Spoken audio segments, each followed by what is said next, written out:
Peace, love, and light to everyone. Happy new fiscal year. And this year, all gas, no break.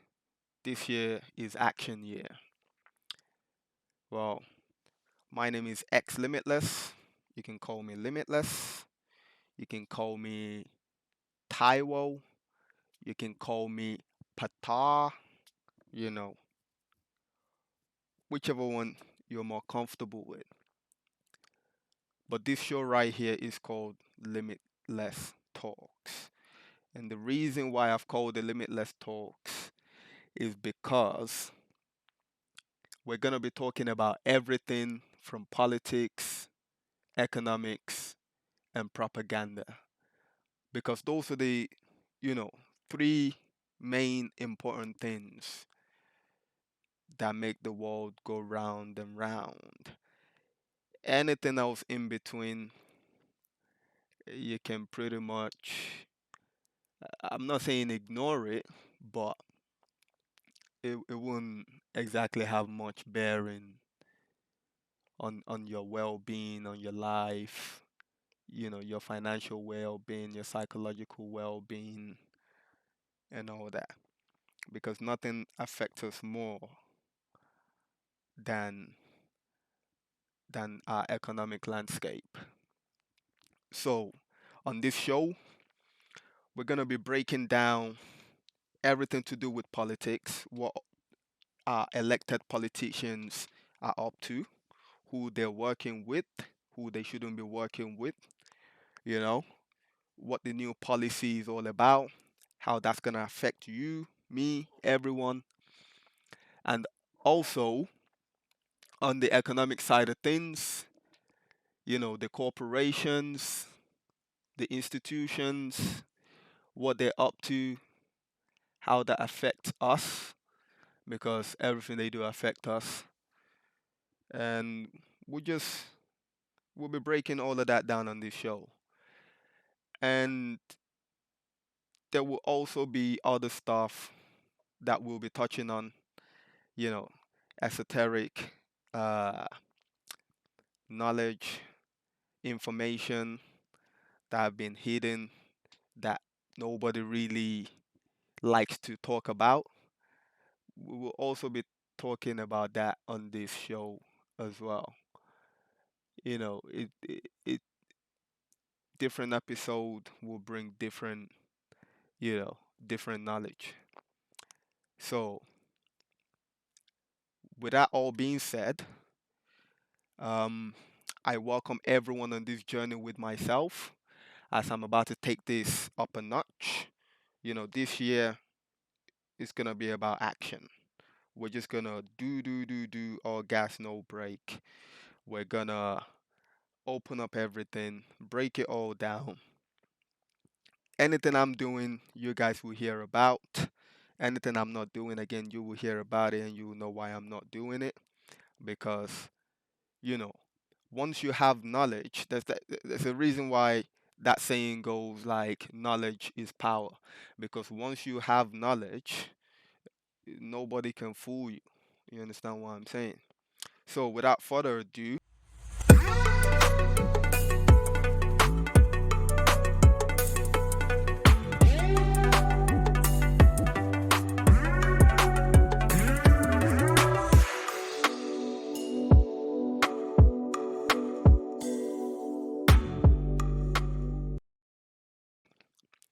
I welcome you all to Limitless Talks, where we talk about anything and everything relating to politics, economics, and propaganda. You understand? So, politics. What is politics? What is politics? Politic meaning. So let's look at that first of all. So if you look to the right hand side, it says politics is the set of activities that are associated with making decisions in groups or other forms of power relations between individuals, such as the distribution of resources or status. So, just by that, it's basically a debate amongst communities on how resources and power are delegated. That's the bottom line. And in today's society, it's exactly the same.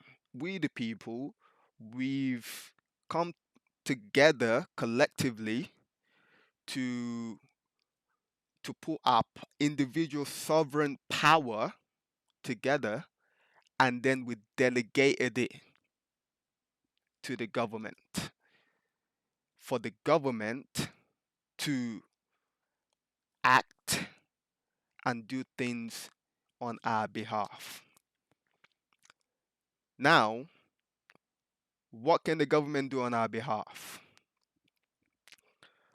The government, we've delegated the power to the government to make law. We've delegated the power to the government to make money, to print money, to coin money, however you want to put it. And we've delegated the power to the government to raise an army for our protection. You understand?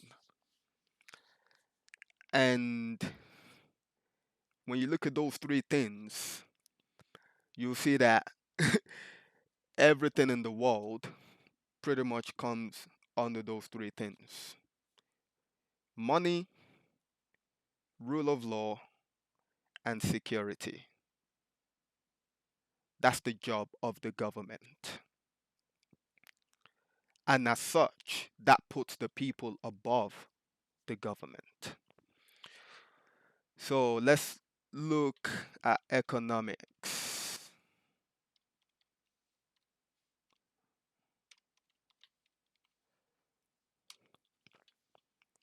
So, economics is a social science that studies the production, distribution, and consumption of goods and services.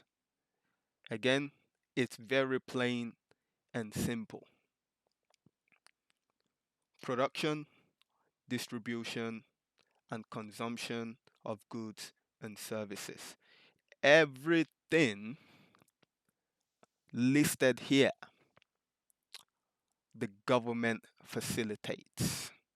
The government cooperate with private institutions to bring all of these things about. And as part of the deal we made with the government, you know, which is to provide security, they have to make sure each of these things are done properly, equitably, and to the highest quality. But in today's world, it's a different landscape. So, in a nutshell, we're going to talk about the politics of economies and the economics of politicians. I'm going to repeat that again. We will basically be discussing the politics of economists and the economics of politicians. Because when it comes to economics or economies, you know, it's it's a lot of debate, a lot of, oh, I want to do this, no, I want to do this, no, I want to do this. So, you know, everyone have to come together to basically debate in a nutshell, you know.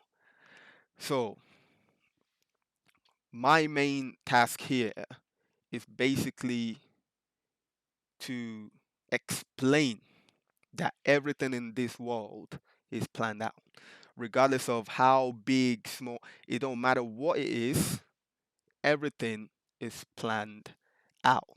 And I'm going to be, you know, giving a quick breakdown of how the politics, the economics, and the propaganda all intertwine together. Just like I've mentioned, um, we as the people, we've delegated authority to the elected government. And if we look at the government, I've done, I've pulled up some quick searches here. If you look at the government, if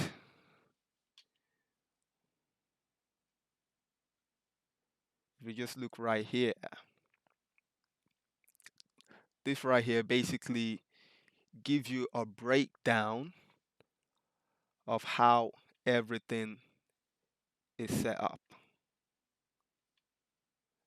because it's important to know this. So, the politics of the United Kingdom.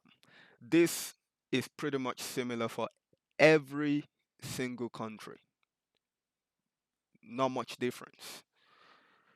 So you have the monarch right at the top, and the monarch basically sets up the government in a way. That's why it's called HM government, his or her majesty's government.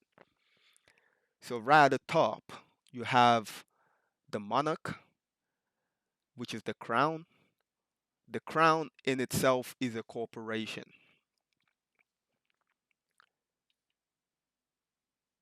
The crown in itself is a corporation, and subsequently that makes everything under the crown a corporation, you know.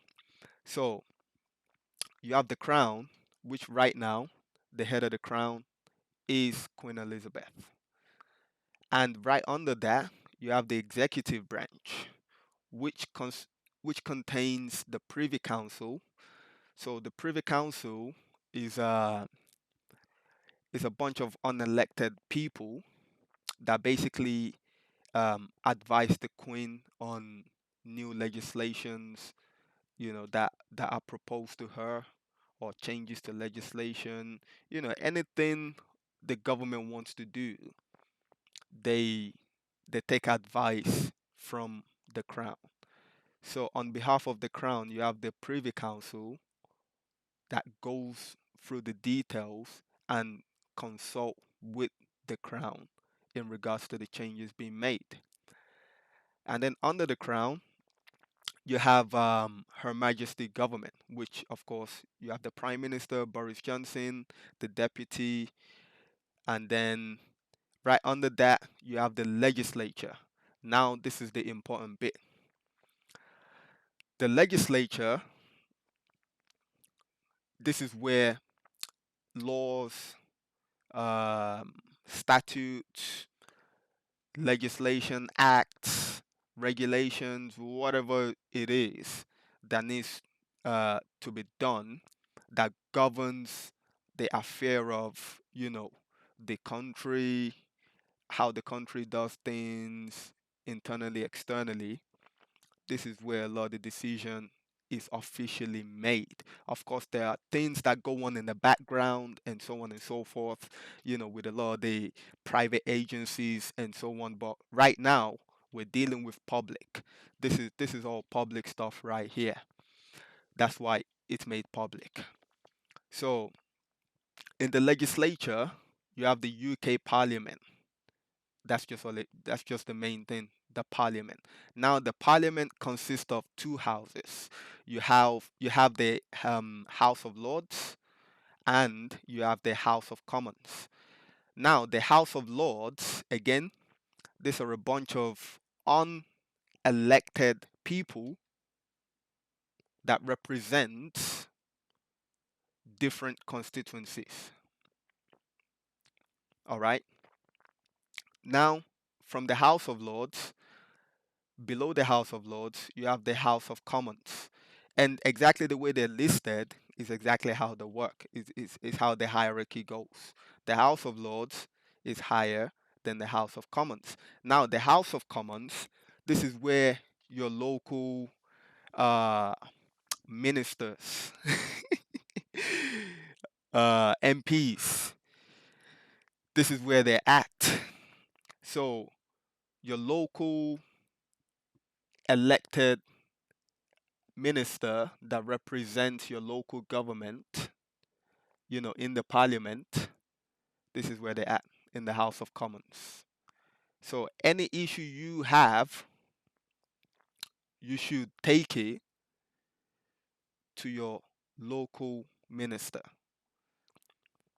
and they take it to the parliament. That's why the information should always flow from the bottom. The system is actually set up in a way that the information will always flow from the bottom up rather than from the top down to the bottom.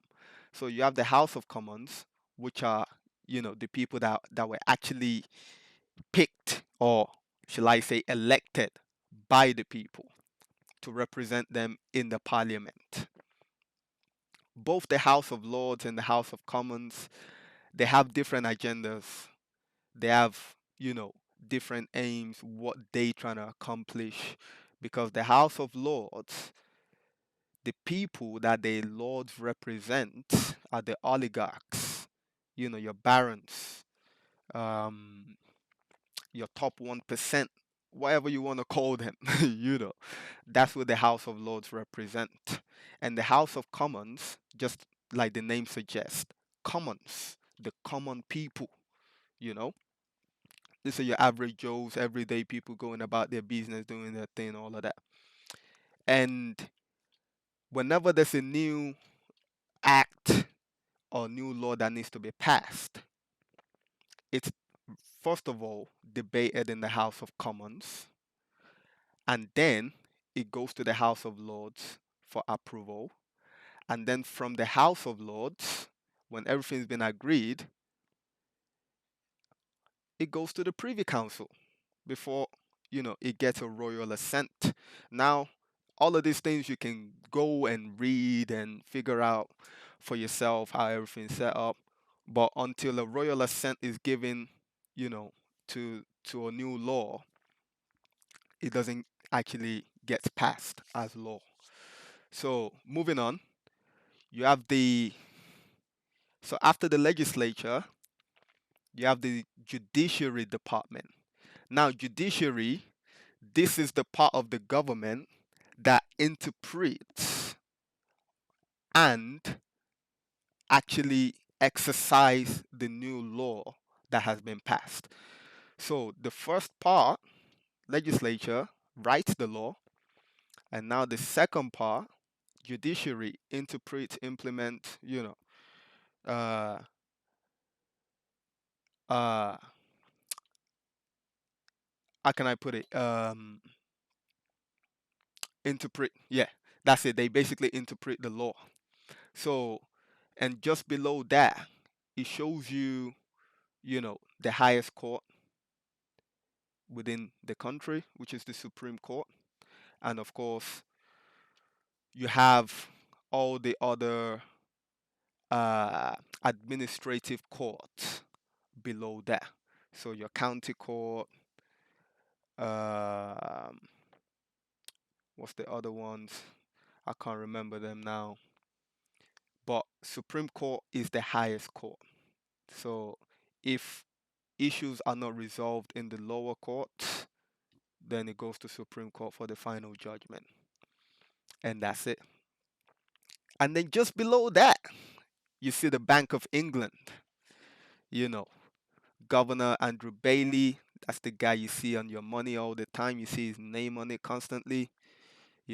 Deputy Governor, Monetary Policy Committee, and so on and so forth.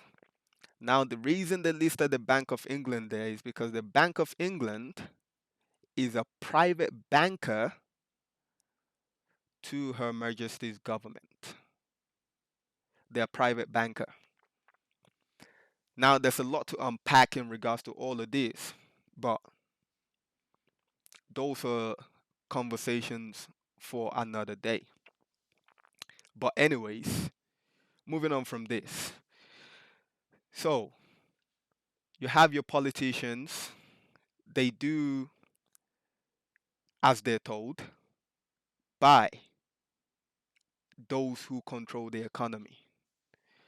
Now, the economy is not controlled by the politicians, but rather the private sectors, the capitalists, private businesses, and so on. Because one thing the government can't do is the government can't actually pass a law that infringe on private contractual agreements. They can't do that.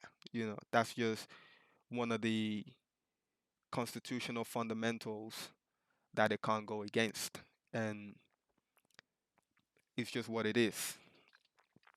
So, right at the top, you have the economy. So how does the politicians, the economists, the propagandists, how do they all come together to work? First of all, we got to understand that money money is the one thing that these people worship. That's just the bottom line. Money, money, money, money. So when it comes to the economy, what actually makes the economy go round is owned and controlled by the top 1%. Again, which are your oligarchs, your barons, your old money families, your Rockefellers, Rothschilds.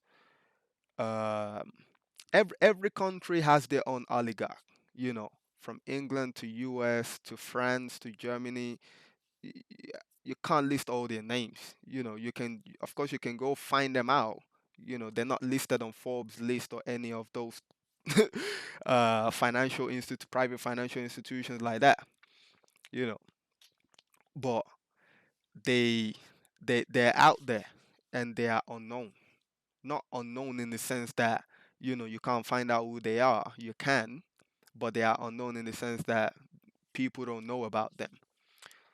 So these people, they have, corporations, institutions, businesses, they make up the industrial complex. All the different industry from finance to engineering, um, everything you can think of, aviation, everything, entertainment, they control everything. And what do they do with all the money they make? They basically lobby the government, which is basically bribe. The lobby, bribe, I don't like to call it lobbying. I like to just say it like it is. It's a bribe, you know, to basically get the government to do their bidding, to do what they want to do, you know. And that's exactly what the government do. They they take the money and they do things that benefit the top 1% further, you know? And sometimes a lot of these politicians that are in place, they're actually friends and families of, you know, these oligarchs, top 1% that own a lot of this corporation and stuff like that. So, in a nutshell, they've got interest in the business. You know, their money is in there too. So, their aim is to basically make sure that they get some sort of benefit from what they're doing. And, all in all, they all basically just collude together to basically steal money from the people. Because the closer you are to the money printer, which is the Bank of England, excuse me, you know, the richer you are basically. The closer you are to the money printer, the richer you are. Because you can also just get money willy nilly and, nobody's going to bat an eye. We as an average Joe, you try and go to the bank and loan money, they start talking about interest and all this, all of that, eligibility, all of that. And you think to yourself, man, corporations can get, you know, they can get loans at damn near 0% interest. You understand what I'm saying? And the reason they can do that is because a corporation can say, well, um, first of all, a corporation is a fictional entity. Not, it's not a living human or live, it doesn't have a soul or anything like that. It's just a fictional entity. So a corporation can turn around and say, all right, I've got this product, I've got this much, brains behind me that will help me build this product, aka the people, you know, I'm gonna pay them as much as I can. And you know, we're gonna make this happen. It's gonna work. It's gonna do. You have all the they have all the paperwork, all their business models, the white paper, all of that, and they present it, and the bank will say, "Huh, okay, we'll give you the loan," and that's just how that goes. They get money, and if they go bust, if they're a big company, and the goods or service that they provide is important, to the economy, the government will bail them out. They will literally be given money to carry on their operation. And it's not like that money is just came out of thin air. No, that money comes out of the back of the people. But I'm not gonna digress into a lot of all that thing. So the top 1%, they have a private corporation institution. And the number one of which I like to point out to people, is the central banks in each and every single country. Each and every single country has a central bank, and the central banks are privately owned. If you look here, Bank of England, they'll tell you, where is it? The Bank of England is the central bank of the United Kingdom and the model on which most modern central banks have been based. Established in 1694 to act as the English government's banker. You see, the Bank of England only banks for the UK government. Nobody else but for the UK government. And still one of the bankers for the government of the United Kingdom. It is the world's eighth oldest bank. It was privately owned by stockholders from its foundation in 1694 until it was nationalized in 1946 by, by the Attlee Ministry. So he carries on to say the bank became an independent public organization. Now, when it says public organization, it means it serves the public. That doesn't mean it still does not have a shareholder. As a matter of fact, the bank has a shareholder. They do, because there's a whole charter on that. They still do have a shareholder, which is the bank committee and stuff like that. So the bank became an independent public organization in 1998, wholly owned by the Treasury Solicitor on behalf of the government, but with independence in setting monetary policy. So monetary policy meaning, you know, they can decide to hike up interest rate, reduce interest rate. Um, they can decide on uh, uh, inflation programs and stuff like that. They can basically do whatever they want to keep the value of the pound sterling. However, we should all understand that any economy, to hold its value, there has to be productivity. And productivity can only be achieved through labor. So if there's no labor, then there's no productivity. And if there's no productivity, that means you got a crap economy. That's basically it. So you have the Bank of England. Now the Bank of England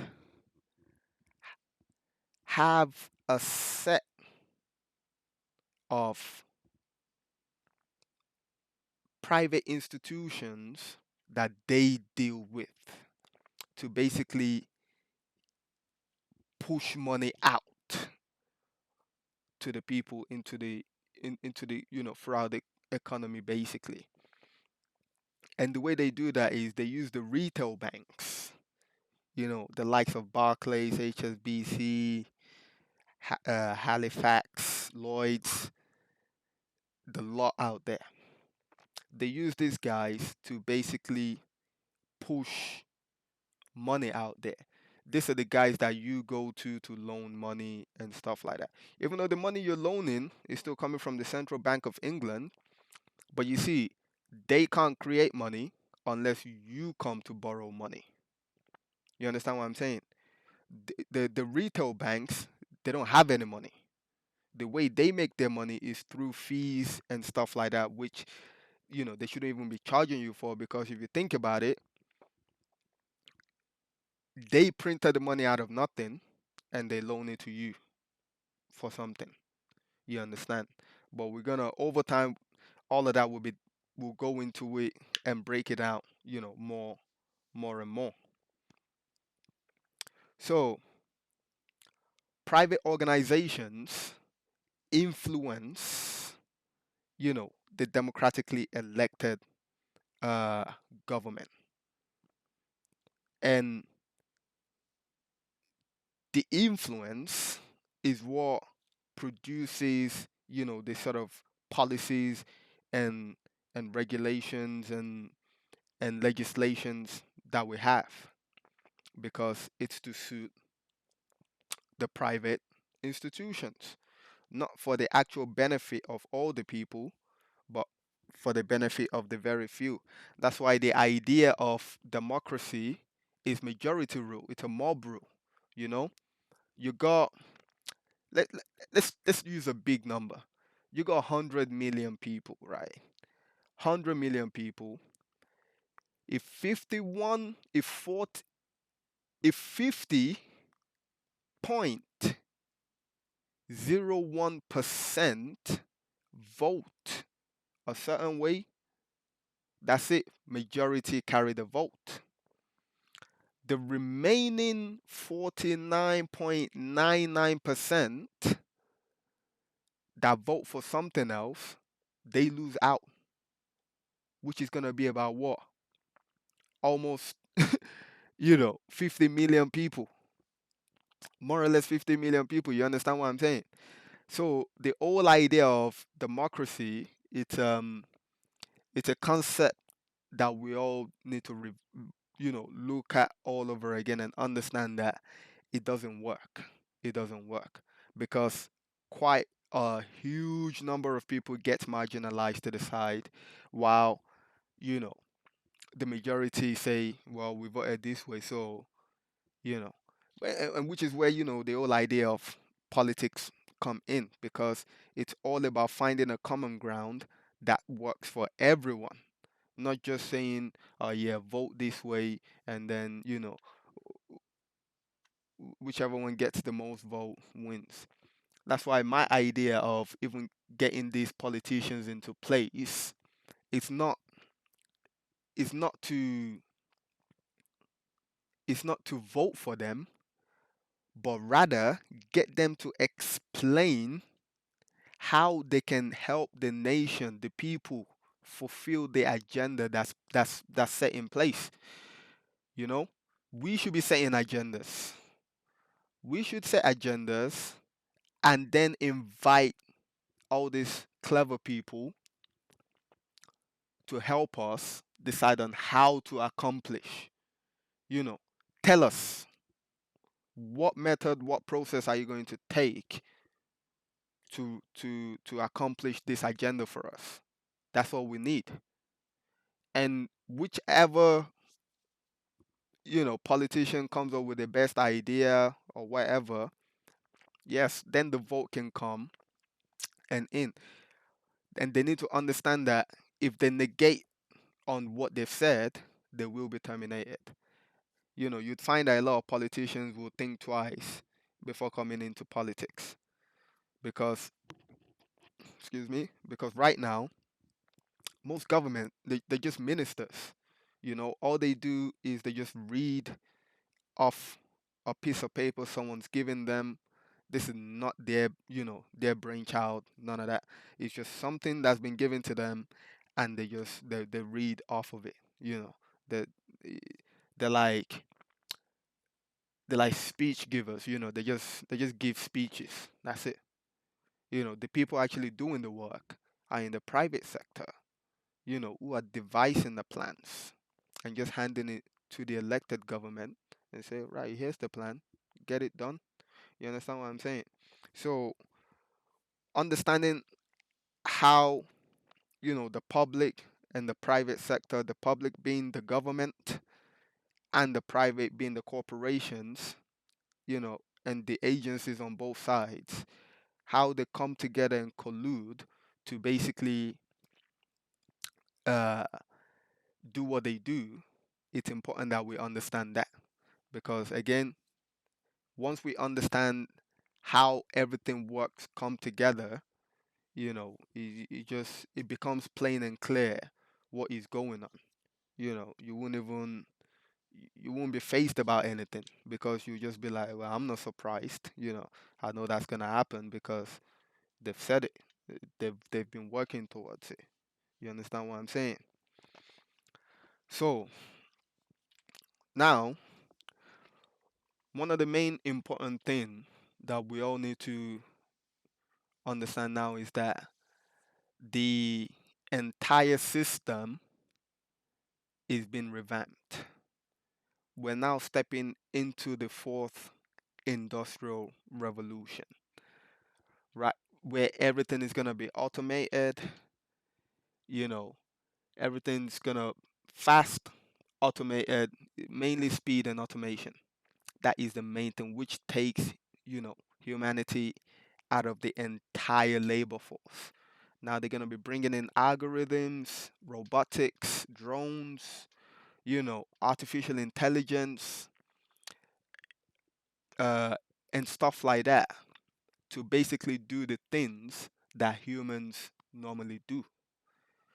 Because now we're moving into an age whereby, you know, you want something, boom, you're gonna get it. Like you, you get it within the hour. It's just what it is. You know, everything will be readily available. No longer waiting 3 days for this, for then 1 week for that. No, no, no, no, no. Everything will be readily available. You know, so it's important that now that we're all paying attention to both the government and the private institutions on what they're doing, because everything they're doing is going to affect us, and they are not necessarily telling us exactly what they are doing. But if you go on their website, you'll find out what they're doing. You know, it's like a lot of the things that you might want to research, know about, you know, it's always on their website. You won't find it on the gov website. The government is not going to tell you about it, okay? You might find traces, you know, bit of information here and there on the gov website, because at the end of the day, the government's main job is to make that, whatever they're trying to do, to become the rule of law, to become the new norm. If that's why you hear them talking about the new normal, all of that, it's because they are trying to create a new normal. Okay, they're trying to create a new normal, and the whole idea of you know, see what right now going about and all that, that's all distraction.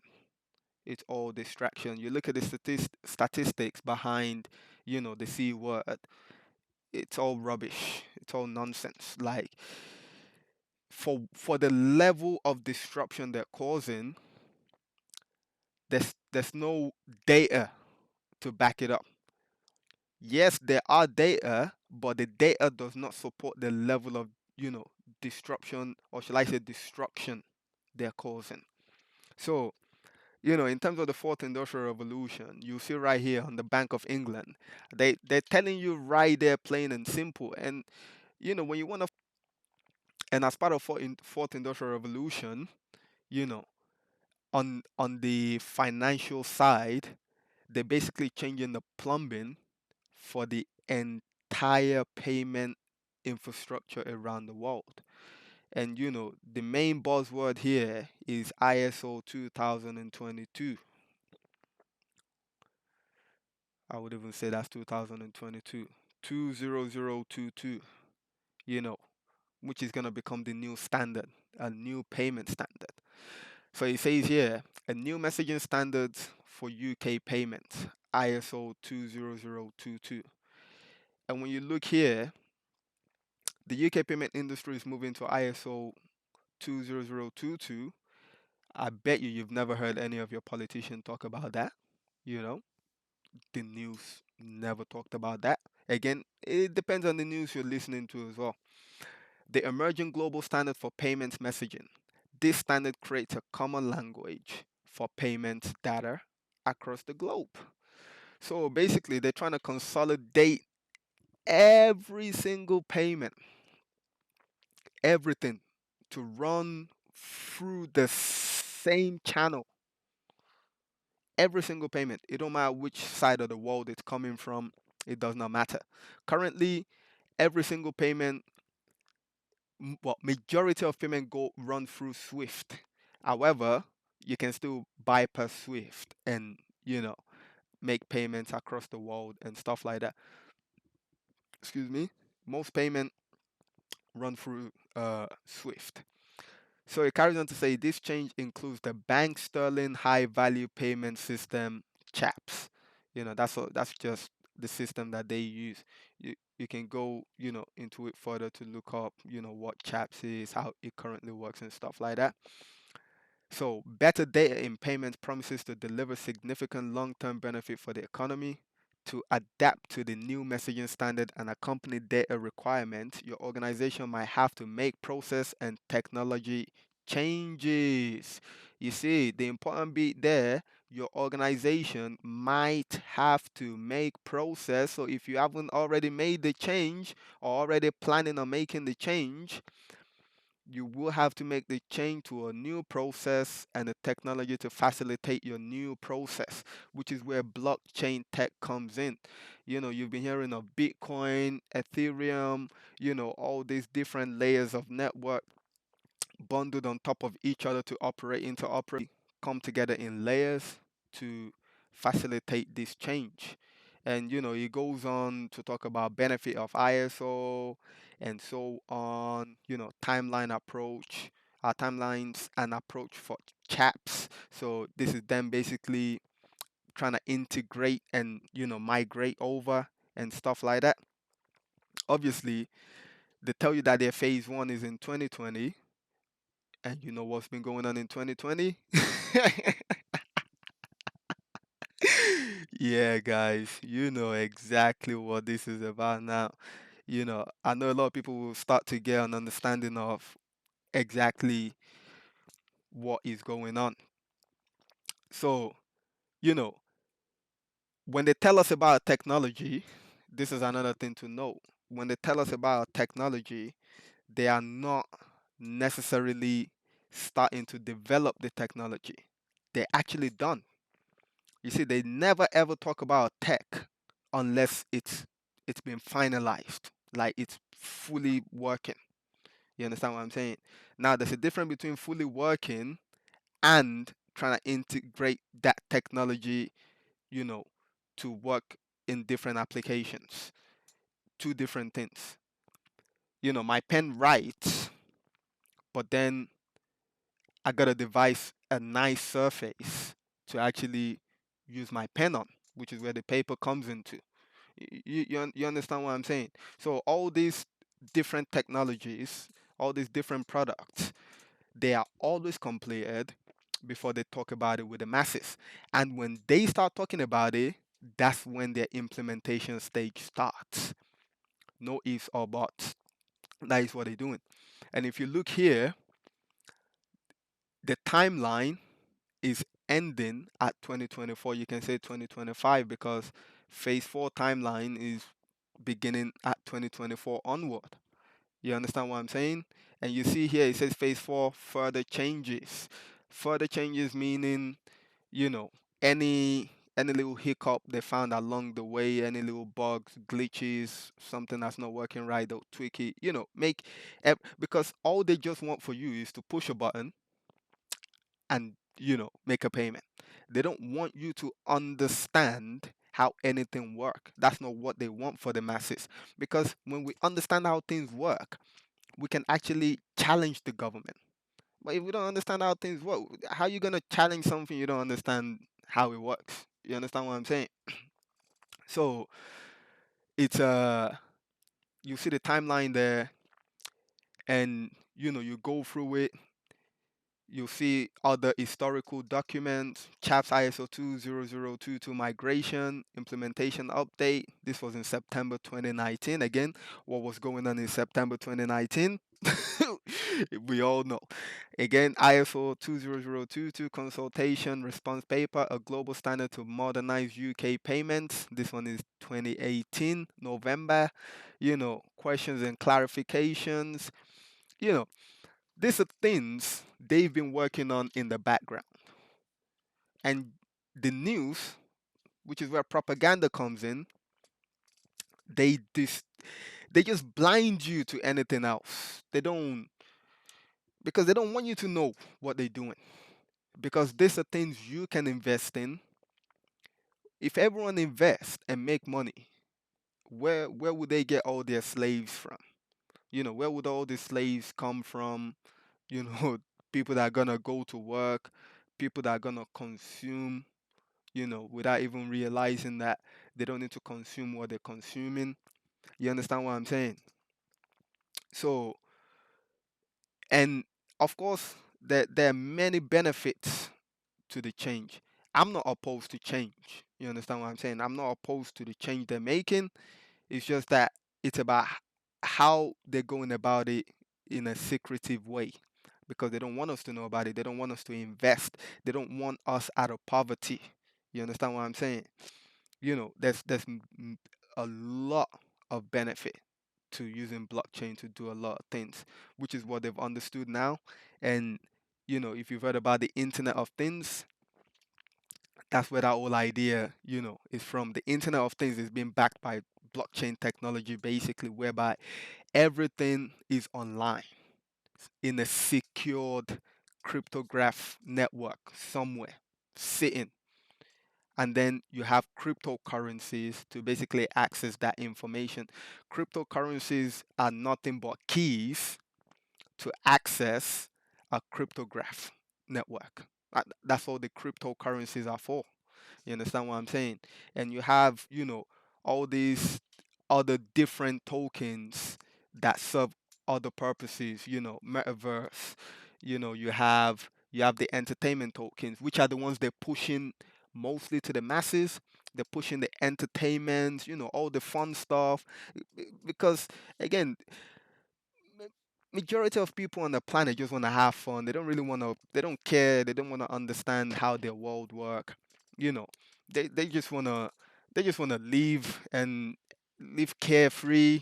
Not bothered about anything until something comes to bite them in the ass, and then they're like, ah, shit, ah, how could I be? How could this be? How could this be? How could I be? You know. So it's important that we we know what is going on with these people. And when you start reading the documents and what they're doing, in the paper in the papers listed, you start seeing people that they work with, the different organizations that they work with, like IBM, Accenture, Circle, um, Ripple, the company, Stella, again, as a company. You start seeing all these things, and then you start to research them, and then, you start to find more information and what's going on, how they all link together. Let me show you the ISO ecosystem right now. So ISO 20022 ecosystem. .